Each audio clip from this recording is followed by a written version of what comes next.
Good morning students, this is Pooja Saxena, Geography Department, Government College Bundi. हमारे paper geography of India Bharat का भूगोल के अंतर्गत हम पावर रिसोर्सेज शक्ति संसाधन पढ़ रहे हैं। अपने कल के वीडियो लेक्चर में हमने भारत के पेट्रोलियम प्राप्ति क्षेत्रों के विषय में जानकारी प्राप्त की। आज हम तेल शोधनशालाओं, ऑयल रिफाइनरीज और गैस पाइपलाइन, साथ ही नेचुरल गैस के विषय में जानकारी प्राप्त करेंगे। देखिए, oil extracted from the oil wells is in its crude form and contains many impurities. So it is refined in oil refineries before use. जो तेल हम तेल कुओं से प्राप्त करते हैं वो अशुद्धियां लिए हुए होता है, तो ये आवश्यक हो जाता है कि तेल शोधनशालाओं में पहले उसका शोधन हो। So after refining, various products such as kerosene, diesel, petrol, lubricants, bitumen, etc. are obtained. जो हम विभिन्न प्रकार देखते हैं उसे प्राप्त किया जाता है शोधन के पश्चात। ऑयल रिफाइनरी की जहाँ तक बात करें, तेल शोधनशाला की, तो although India's first oil refinery started working way back in 1901 at Digboin, Assam, it remained the only refinery in the whole of India for more than half a century. It was only in 1954 that another refinery at Tarapur, Mumbai, joined the lawn refinery of Digboy. Bharat में यद्यपि पहली तेल शोधनशाला 1901 में डिगबोई, आसाम में स्थापित हुई, लेकिन एक बहुत आश्चर्य की बात है कि आधी शताब्दी तक ये एकमात्र शोधनशाला ही भारत में रही। फिर 1954 में मुंबई तारापुर में एक दूसरी तेल शोधनशाला डिगबोई के अलावा स्थापित हुई। उसके बाद since then oil refining in India has progressed at a rapid pace. Today there are 19 refineries in the country. आज भारत में 19 तेल शोधनशालाएं हैं, जिसमें 17 in the public sector, 1 in joint sector and 1 in private sector. यदि मैं इन शोधनशालाओं के विषय में आपको जानकारी दूं तो देखिए, बिहार में बरौनी, गुजरात में कोली, वेस्ट बंगाल में हल्दिया, उत्तर प्रदेश में मथुरा, हरियाणा में पानीपत, असम में डिगबोई, आप जानते ही हैं, असम में ही बोगाईगांव, असम में गुवाहाटी, देन फिर महाराष्ट्र में मुंबई, आंध्र प्रदेश में विशाखापट्टनम, पंजाब में बठिंडा, महाराष्ट्र में मुंबई, केरला में कोच्चि, मध्य प्रदेश में बीना, तमिलनाडु में मनाली, तमिलनाडु में कावेरी बेसिन, असम में नुमालीगढ़, कर्नाटक में मैंगलोर, इसमें इतनी शोर नहीं है, वैसे मैं आपको जानकारी दूं, असम में नुमालीगढ़, कर्नाटक में मैंगलोर, आंध्र प्रदेश में ताटीपाका, गुजरात में जामनगर, गुजरात में वारीनार एंड ओडिशा में पारादीप। तो ये जो हैं, हमने रिफाइनरीज की बात की। इसका सोर्स है petroleum planning and analysis, cell ministry of petroleum and natural gas, 2016 का डेटा लिया है मैंने। तो ये जो हैं ऑयल रिफाइनरीज, जैसा मैंने बताया कि 19 refineries are running, 17 in the public sector, 1 in joint sector and 1 in private sector. मैंने आपको भारत की petroleum producing and research companies के विषय में थोड़ी बहुत जानकारी दी थी। हम और बात करें तो इनमें प्रमुख हैं तेल प्राकृतिक गैस निगम लिमिटेड ONGL, ONGC विदेश लिमिटेड, OVL जिसको बोला जाता है। OVL जो है वो विदेशों में तेल और गैस की खोज और उत्पादन में संलग्न है, जिसकी स्थापना हाइड्रोकार्बन्स इंडिया प्राइवेट लिमिटेड के रूप में 5 मार्च 1965 को अंतर्राष्ट्रीय खोज और उत्पादन के कारोबार के संचालन के लिए की गई थी। 1989 में इसका नाम बदलकर ओएनजीसी विदेश लिमिटेड ओवीएल कर दिया गया। तो इसने ओवीएल ने 8 देशों में 10 परियोजनाओं के माध्यम से 15 देशों की 30 प्रोजेक्ट्स में हिस्सा लिया, जिनमें से 9 परियोजनाओं का संचालन ओवीएल ने किया और 7 परियोजनाओं का संचालन संयुक्त रूप से किया गया। इसी तरह ऑयल इंडिया लिमिटेड OIL, जो कि भारत सरकार का उद्यम है और कच्चे तेल और प्राकृतिक गैस की खोज, उत्पादन और परिवहन के व्यवसाय में संलग्न है। ऑयल इंडिया प्राइवेट लिमिटेड की स्थापना 18 फरवरी 1959 को आसाम के नाहरकटिया और मोरान के जो नए खोजे हुए तेल क्षेत्र थे उनके विस्तार और विकास के लिए की गई थी। फिर 1961 में OIL भारत सरकार और Burma oil company limited UK का एक जॉइंट वेंचर बन गई। 1981 में OIL भारत सरकार के पूर्ण स्वामित्व वाला उपक्रम बन गई। 2010-11 में से नवरत्न का दर्जा दिया गया। OIL की उपस्थिति 9 देशों जैसे Venezuela, Libya, Gabon, Iran, Nigeria, Yemen, Sudan, Timor Leste और मिस्र में है। इसके अलावा हम बात करें Indian Oil Corporation Limited IOCL, ये भी भारत की अग्रणी राष्ट्रीय तेल कंपनी है और इसकी व्यापारिक हित समेत हाइड्रोकार्बन मूल्य श्रृंखला में व्याप्त है, जिसमें तेल शोधन, पाइपलाइन, परिवहन और पेट्रोलियम उत्पादों के विपणन से लेकर कच्चे तेल, गैस की खोज, उत्पादन, प्राकृतिक गैस और पेट्रोकेमिकल्स जो रिन्यूएबल एनर्जी है और साथ ही जो एटॉमिक एनर्जी है उसका विपणन का काम इसके अंतर्गत सम्मिलित किया जाता है। भारत में जो 10 रिफाइनरीज का स्वामित्व और प्रचलन इंडियन ऑयल समूह की कंपनियों के द्वारा किया जाता है। इसके बाद हम बात करें Hindustan petroleum corporation limited HPCL, सार्वजनिक क्षेत्र का एक विशाल उपक्रम है। इसे नवरत्न का दर्जा इसे भी प्राप्त है। इसकी 2 प्रमुख रिफाइनरी हैं, एक तो मुंबई पर स्थित है जिसकी क्षमता 6.5 MMTPA है और दूसरी विशाखापट्टनम पूर्वी तट पर स्थित है जिसकी क्षमता 8.3 MMTPA है। तो ये जो रिफाइनरीज हैं ये ईंधन, लुब्रिकेंट्स और विशिष्ट उत्पाद सहित व्यापक विविधता वाले पेट्रोलियम उत्पादों का भी निर्माण करती है। 2012 में इसको पूर्णतः चालू किया गया। इसके अलावा हम बात करें Bharat petroleum corporation limited BPCL, जो कि डाउनस्ट्रीम सेक्टर की एक एकीकृत तेल कंपनी है जो कच्चे तेल के शोधन और पेट्रोलियम उत्पादों के विपणन में संलग्न है।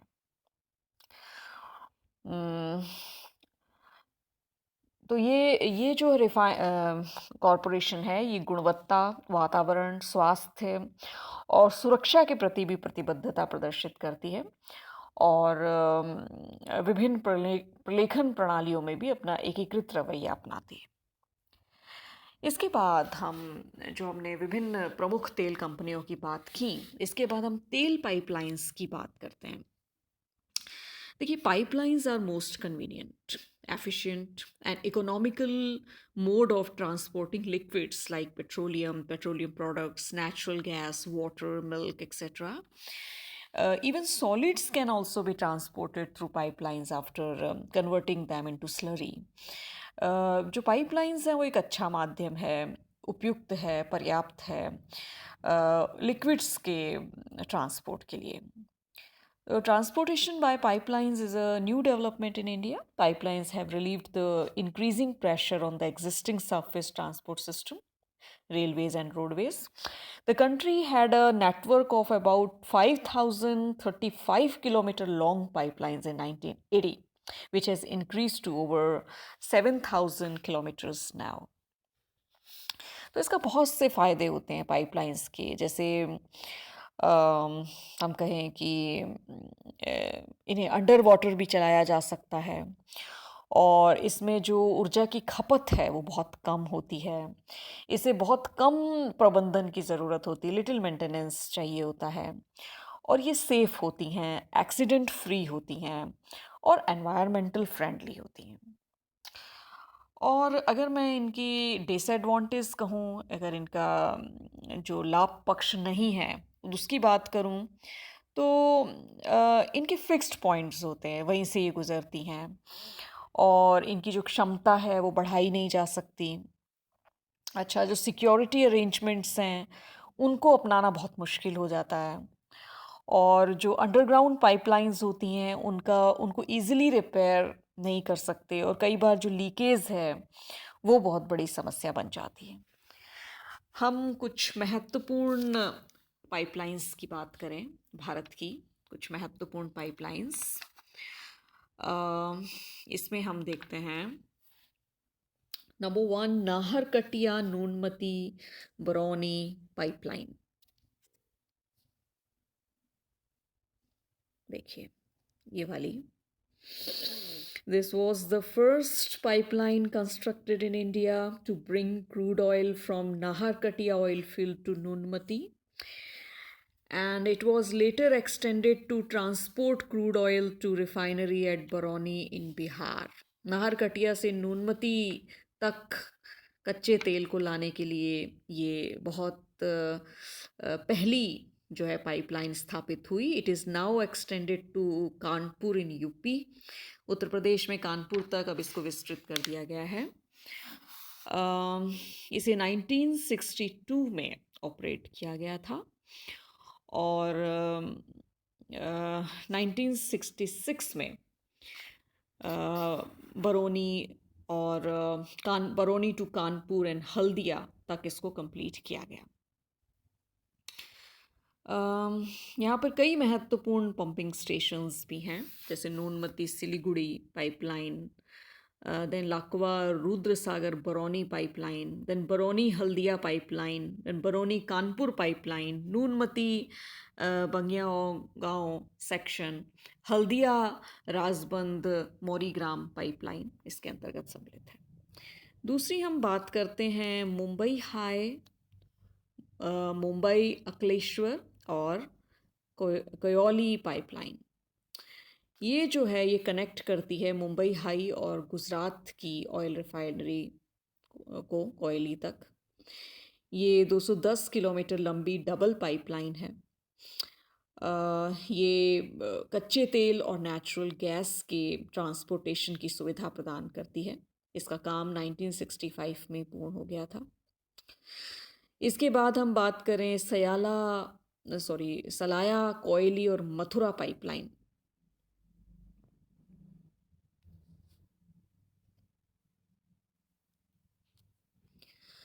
ये भी इम्पोर्टेंट पाइपलाइन है, has been laid from Salaya in Gujarat to Mathura in UP via Viramgam. ये 1256 किलोमीटर लंबी पाइपलाइन है जो कच्चे तेल की सप्लाई करती है कोयली और मथुरा में। From Mathura it has been extended to the oil refinery at Panipat in Haryana and further to Jalandhar in Punjab. ठीक है, it has an offshore terminal for imported crude oil. इसके बाद हम बात करें Hazira, Bijapur, Jagdishpur HPZ gas pipeline. ये जो है हज़ीरा से महाराष्ट्र से Bijapur in MP and Jagdishpur in UP तक का विस्तार है, 1750 किलोमीटर लंबा। और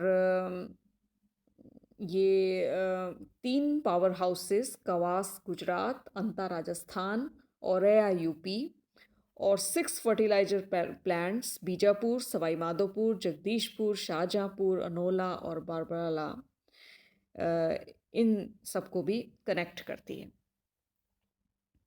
ठीक है, इम्पॉर्टेंट बात बताऊं, this is the world's largest underground pipeline and has brought about a big transformation in the economy of Gujarat, Madhya Pradesh, Rajasthan, and Uttar Pradesh. And it has been extended up to Delhi so that enough gas is made available to meet the growing demand of the capital city.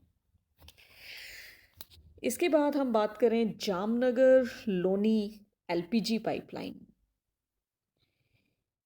Um, this pipeline has been constructed by Gas Authority of India Limited, GAIL, और ये जो है जामनगर गुजरात से Loni near Delhi in UP तक जाती है, और जिन states से गुजरती है वो है गुजरात, राजस्थान, हरियाणा और यूपी। ये एलपीजी की longest pipeline in the world है विश्व में, और it is like transporting 3.5 lakh LPG gas cylinders across 1,269 kilometers every day, and its capacity is being increased to 5 lakh cylinder per day. So it will result in net saving of rupee 500 crore per year by eliminating road tanker movement and lead to reduction of about 10,000 tons of pollutant emission per year. तो मतलब सड़क यातायात की तुलना में बहुत सस्ता, बहुत बचत करती है ये pipeline. So this is the first time that cross-country pipeline has been used to transport LPG, adding to availability of supplies, safety in transportation, and wider distribution. So LPG is received at various points along the route for bottling in Ajmer and Jaipur, Piyala, Haryana, Madnapur, Khadar, Delhi, and Loni in UP. इसके बाद हमारे Kandla Bathinda pipeline, ये 1331 kilometre लंबी pipeline है, और जो refinery है भटिंडा, ये वहाँ तक जाती है कांदला गुजरात से, और इसे आईओसी के द्वारा 690 करोड़ की लागत से बनाया गया है.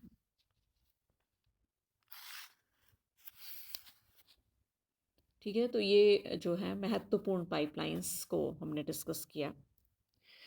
अब हम बात करते हैं नेचुरल गैस की.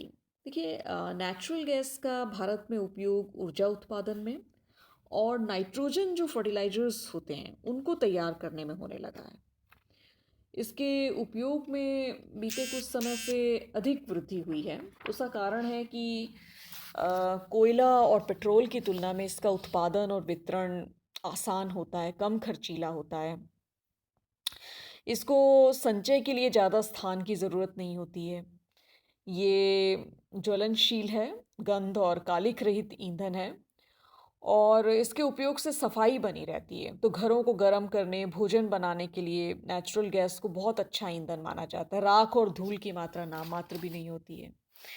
ये जिस रूप में मिलती है, इसे जलाने में कोई कठिनाई नहीं होती है, आसानी से और बहुत तेज़ी से जलती है और समान रूप में ऊष्मा प्रदान करती है. इसलिए जो नेचुरल गैस है उसका इम्पोर्टेंस मिनरल रिसोर्सेज की तरह ही बहुत ज़्यादा हो गया है. तो उर्वरक बनाने में कच्चे माल के रूप में इसका उपयोग होता है. इसके अलावा बिजली उत्पादन में, मोटर व्हीकल्स में भी इसका उपयोग होने लगा है. ये मिनरल ऑयल के साथ निकलती है, लेकिन ज़्यादातर स्थानों पर अकेले भी निकलती है.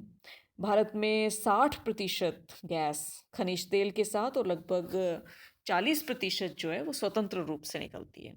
मुख्य रूप से जो पश्चिम अपतटीय क्षेत्र में बसीन और ताप्ती और त्रिपुरा और आंध्र प्रदेश है, वहाँ से इसको मुक्त रूप में प्राप्त किया जाता है. भारत में अगर हम एक अनुमान की बात करें तो मुख्य रूप से 1437 बिलियन घन मीटर ज्ञात प्राकृतिक गैस के भंडार हैं. सबसे बड़ा भंडार मुंबई हाई और बसीन तेल क्षेत्रों में. इसके अतिरिक्त गोदा और जगतिया गुजरात, नाहरकटिया और मोरेन क्षेत्र आसाम, मगमडम, नेपाल्टर, अवाडी, तिरुगम्बकम तमिलनाडु, बरानुरा, अथरनुरे त्रिपुरा, बाड़मेर जैसलमेर राजस्थान, ज्वालामुखी कांगड़ा हिमाचल प्रदेश, नानचिक मियाऊपुंग लापटंगपुंग अरुणाचल प्रदेश, फिरोजपुर पंजाब, मौसर मदरपुर जम्मू कश्मीर, मिदनापुर वेस्ट बंगाल है. कृष्णा गोदावरी बेसिन जो है वहाँ पर भी गैस के विशाल भंडार मिले हैं. भारत में प्राकृतिक गैस के उत्पादन और खोज का काम ओएनजीसी और ओआईएल द्वारा किया जाता है, और इसका जो प्रसंस्करण और वितरण है वो GAIL, Gas Authority of India Limited के द्वारा किया जाता है. प्राकृतिक गैस का, जैसे मैंने पहले भी बताया, बहुत बड़े हिस्से का उपयोग केमिकल फर्टिलाइजर्स के उत्पादन में किया जाता है, लगभग 40%।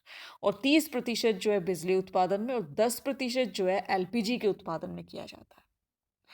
और पिछले कुछ समय में 1990 के बाद ही प्राकृतिक गैस का उत्पादन अपूर्व रूप से बढ़ गया है, लेकिन फिर भी अभी भी डिमांड की तुलना में ये काफ़ी कम है। और इसको आयात भी किया जाता है, जैसे सऊदी अरब, ईरान और जो दूसरे खाड़ी देश हैं वहाँ से इसको आयात भी किया जाता है।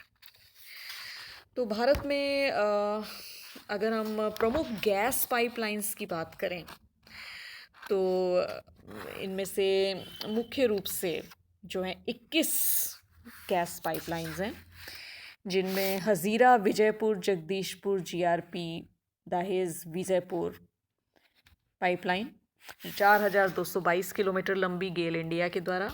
फिर दहेज विजयपुर विजयपुर दादरी, ये गेल इंडिया के द्वारा स्थापित है, 1,280 किलोमीटर लंबी।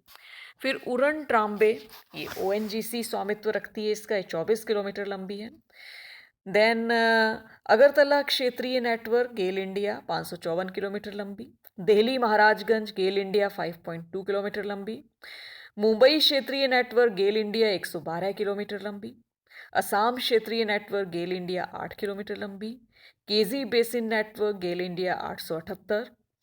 गुजरात क्षेत्रीय नेटवर्क गेल इंडिया 609। कावेरी बेसिन नेटवर्क गेल इंडिया 241। काकिंडा हैदराबाद उरन अहमदाबाद रिलायंस गैस के अंतर्गत है, 1,460 किलोमीटर लंबी है।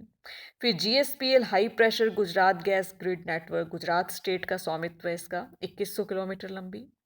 हजीरा अंकलेश्वर गुजरात गैस कंपनी के अंतर्गत आता है, 73 किलोमीटर लंबी।